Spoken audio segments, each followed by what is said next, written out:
Sponsored by the Big 98, Nashville's #1 for new country and the home of the Bobby Bones Show. The Rock and Review is honored to bring you a country music legend, singer, songwriter, piano player, club owner, and actor, the one and only Mickey Gilley. Thanks for coming on the show, Mickey.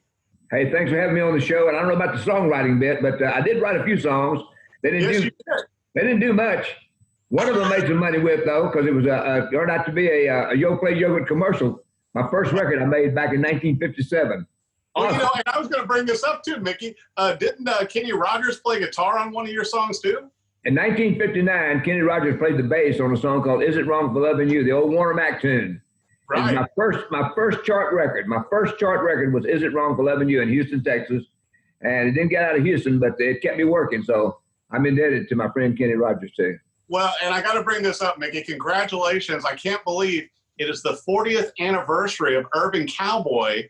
And with your club and everything, with Gilley's, it kind of made Cowboy being cool. There's a brand new Blu-ray DVD out now with uncut scenes. How does that feel 40 years later? Well, I tell you what, I cannot believe that this film has kept my career alive. And I tell the people, every night when I go to bed, I think John Travolta keeping my career alive all these years, because the Urban Cowboy seems it won't die. It just keeps hanging on, and the music is still there. And Johnny Lee and I went out and we started doing the Urban Cowboy reunion tour about 3.5 years ago, and it has been awesome for us. I mean, think about this. I am now 84 years old. Johnny's 73. I'm 11 years his senior. And these people are dancing to some of the music we're performing for them out there. They weren't even born when we did that film. And I'm just thankful to still be here. Well, I'll tell you what, and I mentioned to you before we started the interview, every time I see Johnny Lee and he comes on a show or something, he always raves about you, on how much he loves touring with you and playing music on the same stage. And I know we were talking too, you did a bunch of shows in Branson, and you were kind of known as the man that made Branson back in the day. Well, I was the fourth act into Branson, but Johnny Lee and I started working together back in the 60s. And when I opened Gilley's up, he wanted to come to work with me at Gilley's. And I told him at the time, I said, look, you can't jump around here and there and so forth and so on. I said, because this guy I'm working with, he's a very, very hard-nosed businessman, and he won't deal with you, in other way. You're going to have to stay with us. And he came in, and of course, then later on, we get to film the Urban Cowboy, and Johnny Lee got one of the biggest songs in the soundtrack, "Looking for Love." Yeah, so, just amazing. He was in the right place at the right time. Well, and you had some other great acts on there too, just like Charlie Daniels played on the movie as well. Charlie Daniels, Bonnie Raitt, Boz Scaggs. It was a lot of people. Kenny Rogers in the soundtrack, the Eagles, and there was a bunch of them in the soundtrack. It was so far ahead of its time when the movie came out too, Mickey. But you were so known already for having your clubs, which I think you launched your first one, 1971? We opened the club up in 1971 in March, and right as we opened the club up, I get a local TV show locally, and I started doing this little TV show, and people started coming in and seeing what we were doing at Gilley's. And then in 1973, 74, I went to the studio to record a song for the lady who had the jukebox in the club, and she wanted me to sing a song called "She Called Me Baby All Night Long," the old Harlan Howard tune. And for the flip side, I picked the old song "Room Full of Roses."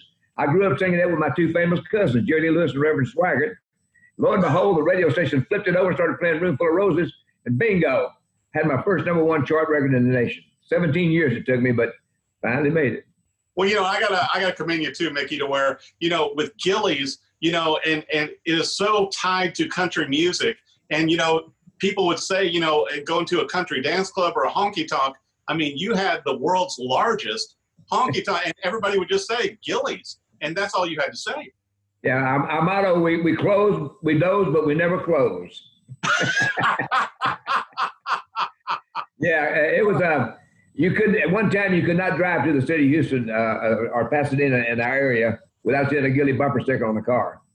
And we had a lot of fun with that bumper sticker too, and got in a little trouble with them too. You know what? I had one guy call me up. He was going to sue me, and he wanted to come out, deface this car, and he went on and on and on, And I found out later that his wife had gone out and to put out the garbage the next day, and she saw that Gilley bumper sticker. And he told her he was out playing poker with the guys, so he got in trouble because he'd been to Gilley's. I said, "Won't you do me a favor? Just leave that bumper sticker on there, and you can come anytime you want to." Now, also, correct me if I'm wrong, Mickey, but it's like with the mechanical bull. You guys brought that into the forefront to where, everybody had to have a mechanical bull. If you had a honky-tonk country club, you had to have one.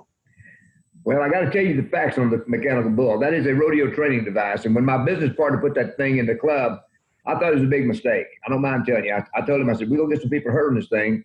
But lo and behold, we get this guy come down from New York by the name of Aaron Latham. He writes this article for Esquire magazine, and he talks about the mechanical bull, and the boy meets girl, twang, twang. The boy falls in love with the girl, twang, twang. And I'm thinking he's making fun of country music. And I'm on my way out to California to do the Merv Griffin show, I think, or Mike Douglas, one of those shows. And my business partner, Mr. Cryer, said, don't say anything bad about that article. I know you don't like it, but we might get a movie out of this article in Esquire magazine. I said, what side of the bed you fall off on? He says, I'm telling you, John Travolta's looking at it to maybe do a movie on it. When he said John Travolta, I said, wow, John Travolta, Saturday Night Fever, Country Night Fever. I didn't say anything bad about the article. Even though I didn't like it, I fell in love with it.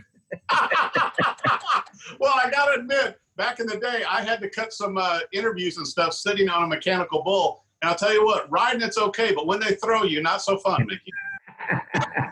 Well, I'll tell you, you can have the same experience if you want to go to the one out that we have in Vegas now. I'm trying to keep the brand name out there. If you go to Vegas at Treasure Island, the folks can come in there. They got a mechanical bull in there, and they got a big pin. And this one's got the horns and everything on it. So if you get thrown off, it'll shake your head. You'll shake his head. Yeah, I got you. Well, I'll tell you what, you have had such an amazing career with everything you've done, Mickey, and I've enjoyed your voice, and also, what a great job playing piano. And you started out as a young man really playing music, like you said, with a musical family. You got into it pretty early. Well, I got to give credit to my cousin, Gilley Lewis, for getting me into the business. Because in 1957, he come in singing A Whole Lot of Shaking, and I'm doing construction work in Houston, making $1.25 an hour. I see how well he's doing in the music business, and I said, thinking, if he can do this, I can too, and I jumped in the ring, threw my hat in the ring. It took me 17 years, because every time I'd go in to make a recording or something, somebody'd say, what are you doing, copying your cousin Jerry Lee Lewis? And that kind of got to me to the point, I started having some hit records, and somebody saying, well, you copying Jerry Lee? I said, nope, trying to be exactly like him. Well, last question for you. Obviously with you and Johnny Lee have been doing the reunion tour and everything like that. Do you think when things clear up, you guys are going to get back on the road and do some more shows? Well, hopefully we're going to get back and do the end of the year. We're going to do the Urban Cowboy reunion music that we've been doing. Yeah. My next date, as far as I can tell now, it's going to probably be in September. And if this thing, holds, we'll start back at my old theater in Branson, Missouri, and we'll be doing 2 days a week, Sunday night and Monday afternoon. It'll be me and Johnny Lee and the Urban Cowboy Band. My Urbanettes will be performing the music for the folks. This is the end of the Urban Cowboy reunion music that we're going to do, because the fact is, it's been 40 years, and I told the agency that's booking this, I said, no more Urban Cowboy reunion music. We'll still do the songs, but we're not going to advertise it the Urban Cowboy reunion tour. Right.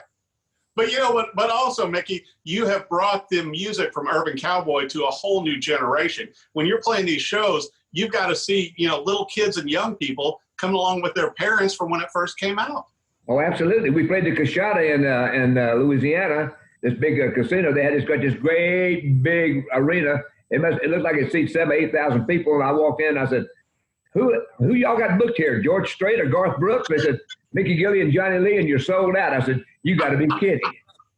We get up there and we start doing this music, and at the end of the show, we start doing a whole segment of the Urban Cowboy music with video and everything.